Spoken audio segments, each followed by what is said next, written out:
మన బెల్లంకొండ శ్రీనివాసరావు గారు ఒక స్టేట్మెంట్ అయితే ఇచ్చారు. ఆ స్టేట్మెంట్ ఏంటంటే, మీరు ఫోన్ కనుక పట్టున్నారంటే కిష్కిందపూరిలో ఫస్ట్ 10 నిమిషాల తర్వాత నన్ను I will leave film industry. మరి నేను సినిమా స్టార్ట్ అయ్యాక ఫోన్ పట్టుకున్నానో లేదో వీడియోస్ ఎవరో చెప్తాను. కిష్కిందపూరి రేడియో స్టేషన్ బా, ప్రతి సీను ప్రతి షాట్, కొన్ని సీన్లు అయితే నాకు లిటరల్లీ సినిమాలో ఒక షాట్ ఉంటుందండి, అలా ట్రైన్ నేనేం రివీల్ చేయనండి. ఓకే, ఇంక వీడియోలోకి వెళ్ళిపోతాం. మన ఛానల్ ఫస్ట్ టైం చూస్తున్నట్లయితే లైక్, షేర్, సబ్స్క్రైబ్ చేసుకోండి. వీలైతే బెల్ ఐకాన్ కూడా ఆన్లో పెట్టుకోండి. నా ఫర్దర్ వీడియోలో అయితే మీరు మిస్ అవ్వకుండా చూడొచ్చు. ఇంకేమాత్రం ఆలస్యం చేయకుండా వీడియోలోకి అయితే వెళ్ళిపోతాం. This is Lucky, welcome back to MC Lucky vlogs. Kishkindhapuri radio station acted by Bellamkonda Srinivasarao garu and Anupama Parameswaram గారు. వీళ్ళ కాంబినేషన్లో రాక్షసుడి సినిమా అయితే వచ్చింది. One of the my favourite movie. అది ఒక 5-6 ఇయర్స్ బ్యాక్ అనుకుంటా. మళ్ళీ ఆ తర్వాత బెల్లంకొండ శ్రీనివాసరావు గారి నుంచి ఇలాంటి సినిమా నేను చాలాసార్లు ఎక్స్పెక్ట్ చేశాను. ఎందుకు ఈయన ఇలాంటి క్రైమ్ థ్రిల్లరో లేకపోతే హర్రర్ జానర్లో ఇలాంటి ఎందుకు ఈయన చేయడు అని చెప్పని నాకు చాలా ఇది అనిపించింది. ఎప్పుడు మాస్ కమర్షియల్ సినిమాలు చేసుకుంటూ వస్తున్నాడు. కవచం అని, సాక్ష్యం, లేకపోతే అంటే సాక్ష్యం వేరే జానర్ అయి ఉండొచ్చు, లేకపోతే స్పీడ్ ఉన్నోడు, మొన్న వచ్చిన భైరవం. ఎందుకు మాస్ కమర్షియల్ సినిమాలు చేస్తారు? ఇలాంటి సినిమాలు ఈయనకి పడాలి కదా, ఇలాంటి సినిమాలు బాగా కరెక్ట్గా సెట్ అవుతాడు కదా ఈయన, ఎందుకు ఇలాంటి సినిమాలు చేయడానికి అనుకుంటా ఉన్నాను. కిష్కిందపూరి సినిమా చూశాక ఆ లోటు తీర్చేసాడు భయ్య. ఫుల్ మీల్స్ పెట్టాడు. సినిమా ప్లాట్ ఏంటంటే అండి, స్టోరీ నేను ఎక్కడ రివీల్ చేయను, ఏ ట్విస్ట్ నేను చెప్పడానికి కంగారు పడకండి. స్పాయిలర్స్ అయితే ఏమీ ఉండవు. స్టోరీ విషయానికి వస్తే కనుక కొంతమందికి దెయ్యాలను చూడాలనే కొంచెం ఆశ ఉంటుంది కాబట్టి వాళ్ళందరినీ తీసుకెళ్ళి వీళ్ళు గైడ్గా ఒక పాడుబడ్డ బంగ్లాలు, ఈ హాంటెడ్ హౌసెస్ ఇవన్నీ ఉంటాయి కదా, అక్కడికి వెళ్ళి వీళ్ళు పలానా స్టోరీ అది అని చెప్పని గైడ్ చేస్తూ ఉంటారు అనమాట. అలా వెళ్తా ఒక ప్లేస్కి అనుకోకుండా వెళ్ళాల్సి వచ్చి వెళ్ళిన తర్వాత అక్కడ ఒక దుష్టశక్తి అయితే వీళ్ళకి అటాక్ అవుతుంది. మరి ఆ దుష్టశక్తికి వీళ్ళు ఎందుకు భయపడుతున్నారు, భయపడాల్సిన అవసరం ఏంటి, ఇంతకీ మరి ఆ దుష్టశక్తిని ఏం చేసి వెళ్ళగొట్టారు లేకపోతే ఇంకా వేలతోనే ఉందా అనేది ఇవన్నీ తెలియనంటే మీరు ఏమాత్రం ఆలోచన చేయకుండా టికెట్ బుక్ చేసుకొని కిష్కిందపూరి రేడియో స్టేషన్ సినిమాకి వెళ్ళిపోండి హాయిగా. ఇంకా సినిమా ఫస్ట్ హాఫ్ విషయానికి వస్తే సరే ఏదో స్టార్ట్ అయింది. బెల్లంకొండ బాబు గారు కూడా సినిమా స్టార్ట్ అయిన 10 నిమిషాల తర్వాత ఫోన్ పట్టుకుంటే అప్పుడు అడగండి ఇండస్ట్రీ నుంచి అది అని చెప్పి అన్నారు కదా. సరే స్టార్ట్ అయింది, చూస్తున్నాను, వెళ్తుంది. సరే ఓకే, బాగానే ఉంది. వెళ్తుంది. Screen play seat edge thrillers అంటారు కదా, వెళ్తుంది. బా స్టోరీ ఓకే, రెగ్యులర్ లైన్లా అనిపించవచ్చామో కానీ దాన్ని చూపించిన విధానం చాలా కొత్తగా ఉంది. ఒక రేడియో, ఇప్పుడు మామూలుగా మనం దెయ్యం అటు ఇటు వెళ్ళడం, ఈ ఎఫెక్ట్లు ఈ సినిమాని చూస్తాం. దీంట్లో రేడియో అనేది ఒక పర్టికులర్ సబ్జెక్ట్ పెట్టడం, అవన్నీ కొంచెం చాలా కొత్తదనం చూపించారు డైరెక్టర్ కౌశిక్ గారు. ఆయన లాస్ట్ సినిమా వచ్చేసి ఒకే ఒక సినిమా తీశారు, అదే చావు కబురు చల్లగా అని. అది కొంచెం మిస్ఫైర్ అయ్యింది.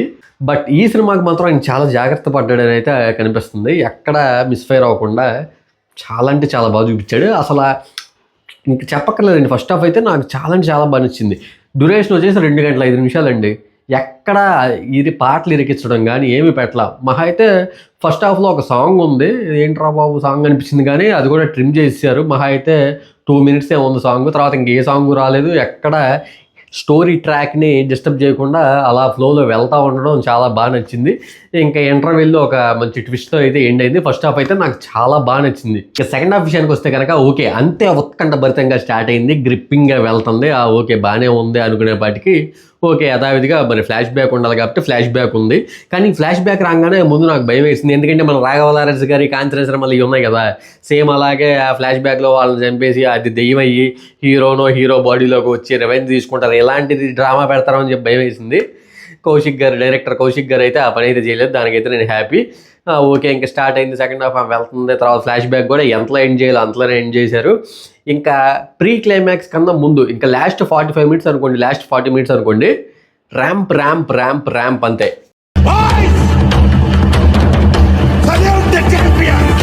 ట్విస్ట్ మీద ట్విస్ట్ అండి. మరీ ఓవర్ ట్విస్ట్లు కాదులే కానండి, మీకు అమ్మని అమ్మ అనే ఫీలింగ్ అనేది పక్కా కలుగుతుంది. ఆ ట్విస్ట్ అలా ఒక 4-5 అయితే ఉన్నాయి. ట్విస్ట్లు అయితే చాలా బాగుంది, నాకు బాగా నచ్చింది. ఇక సినిమా క్లైమాక్స్ గురించి మాట్లాడుకుంటే కనుక ఒక కొత్త రకంగా అయితే చూపించారనమాట. జనాలకి మరి ఎలా కనెక్ట్ అయ్యారో నాకు తెలియదు. నాకైతే ఒక డిఫరెంట్ ఎక్స్పీరియన్స్. బట్ అది ఎలా రిసీవ్ చేసుకునేది అయితే అర్థం కాలేదు. ఓకే, బాగానే ఉన్న ఫీలింగ్ అయితే కలిగింది. కానీ నేను మాత్రం ఒకటే చెప్తాను, ఫస్ట్ నుంచి లాస్ట్ వరకు ఎక్కడ బోర్ కొట్టకుండా తీసుకెళ్లారు, చాలా బాగుంది. ఇంకా పర్ఫార్మెన్సెస్ విషయానికి వస్తే కనుక బెల్లంకొండ శ్రీనివాసరావు గారు ఈ కథలో ఆయన పాత్ర ఎంతవరకు ఆయన పర్ఫార్మెన్స్ అవసరమో అంతే చేశారు, సెటిల్డ్ పర్ఫార్మెన్స్ చేశారనమాట. బట్ క్లైమాక్స్లో ఒక డైలాగ్ అయితే బాగా చెప్పారు, సంస్కృతంలో వచ్చింది ఆ డైలాగ్ చాలా అంటే చాలా బాగా చెప్పారు. ఇంకా మన హీరోయిన్ అనుపమ గారికి కూడా మంచి స్కోప్ ఉన్న రోల్ చేశారు ఆవిడ చాలా మూవీస్ తర్వాత. దీంట్లో ఆవిడకి పర్ఫెక్ట్ రోల్ అయితే పడింది, చాలా అంటే చాలా బాగా చేశారు. ఆవిడది కూడా మంచి ఇంపార్టెంట్ రోల్ అనమాట. ఇంకా హైపరాది గారి టైమింగు కొన్ని కామెడీ అలా బాగానే ఉన్న ఫీలింగ్ కలిగింది. సెకండ్ హాఫ్లో ఒక హ్యాండిక్యాప్డ్ రోల్ అయితే ఒక చిన్న బాబు చేశాడు, అసలు చాలా అంటే చాలా బాగా చేశాడు. అసలు అతను హ్యాండిక్యాప్డ్లోనే ఉన్నాడా లేదో నాకైతే అర్థం కాలేదు. ఆ పాత్రలో మరి అంతలాగా జీవించేపటికి నాకు అయితే అర్థం కాలేదు. నిజంగానే బయట కూడా హ్యాండిక్యాప్డ్ అనిపించింది నాకైతే. ఆ రేంజ్లో చేశాడు పర్ఫార్మెన్స్. అతనే మళ్ళీ తర్వాత కొంచెం పెద్ద అయిన తర్వాత వేరే రోల్ చేశారు, ఆ క్యారెక్టరే. ఆ రోల్ కూడా చాలా అంటే చాలా బాగా చేశాడు, అసలు జీవించారు ఇద్దరు, చాలా అంటే చాలా బాగుంది వాళ్ళ క్యారెక్టర్లో. ఇంకా డైరెక్టర్ చెప్పాను కదా, కౌశిక్ గారు మంచి సినిమా అయితే ఇచ్చారనమాట. ఇంకా మెయిన్ సినిమాకి హీరో మ్యూజిక్ డైరెక్టర్ అండి చైతన్ భరద్వాజ్ గారు. ఆయన మాత్రం సీన్ ఓకేగా ఉన్నా ఈయన ఆర్ఆర్ మాత్రం ఎక్కడ ఆగలేదండి. ఒకటి భయపెట్టేలా చేసింది, ఇంకొకటి ఆశ్చర్యపరిచేలా చేసింది, అలా కొట్టాడు అనమాట మ్యూజిక్. ఆయన ఎంతో అనుభవం ఉన్నట్టు కొట్టారు. మరి ఆయన ఇంతకుముందు వేరే సినిమాలు చేశారో లేదో నాకైతే తెలియదు, కానీ చాలా అంటే చాలా బాగా కొట్టారు. ఆర్ఆర్ మాత్రం 100 out of 100 ఇవ్వచ్చు, అలా కొట్టారనమాట ఆర్ఆర్. ఇంకా సాంగ్స్ కూడా ఒక 3 ఉన్నాయి అనుకుంటా. 3 కూడా సిచ్యువేషన్కి తగ్గ ఓకే, బాగానే వినడానికి అయితే బాగానే ఉన్నాయి, పాటలు కూడా ఓకే బాగానే ఉన్న ఫీలింగ్ అయితే కలిగింది. మరి సినిమా స్టార్ట్ అయిన 10 నిమిషాల తర్వాత ఫోన్ ఎవరో పట్టుకోరు అని చెప్పని అయితే మన హీరో గారు అన్నారు. మరి నేను ఫోన్ పట్టుకున్నానా లేదా అంటే కనుక సినిమా పడేటప్పుడు టైటిల్ అయితే వీడియో తీసుకున్నాను స్టేటస్ పెట్టుకోవడానికి. ఆ తర్వాత అయితే నేను ఫోన్ పట్టుకోలేదు, అలా కూర్చోబెట్టారు. 2 గంటలు మంచి సినిమా చూపించారు, మొత్తం మర్చిపోయి సినిమానే చూసి ఎంజాయ్ చేసేలాగైతే చేశారు. సినిమా అంత బాగుందన్నమాట. ఓవరాల్గా కిష్కింధపురి రేడియో స్టేషన్ అయితే ఏ డీసెంట్ స్కారీ రైడ్ అని అయితే చెప్తాను. వీకెండ్లో చక్కగా వెళ్ళి చూసి ఎంజాయ్ చేయండి, చాలా అంటే చాలా బాగుంది, నాకైతే బాగా నచ్చింది. మీరు సినిమా చూస్తుంటే కనుక మీకు ఎలా అనిపించిందో కింద కామెంట్ చేయండి. మరి మీ అభిప్రాయం కూడా నేను తెలుసుకోవాలి కదా. క్రైమ్ థ్రిల్లర్ జానర్లో ఈ హర్రర్ సినిమాలు చూసే వాళ్ళకి మాత్రం పక్కాగా నచ్చుతుంది. మరి ఫ్యామిలీ సినిమాలు అలా ఈ మధ్య వచ్చినాయి కదా కామెంట్స్, ఎంతసేపు పొడుచుకోవడం చచ్చిపోవడం ఇలాంటివి అయినా మాకు గోదావరి లాంటివి, ఇప్పుడు వచ్చిన లిటిల్ హార్ట్స్ ఇలాంటి సినిమాలు కావాలి, మేము చాలా పీస్ఫుల్ని కోరుకునే టైప్ ఆఫ్ మెంటాలిటీ అనుకుంటే కనుక వాళ్ళు ఈ సినిమాని అవాయిడ్ చేయండి.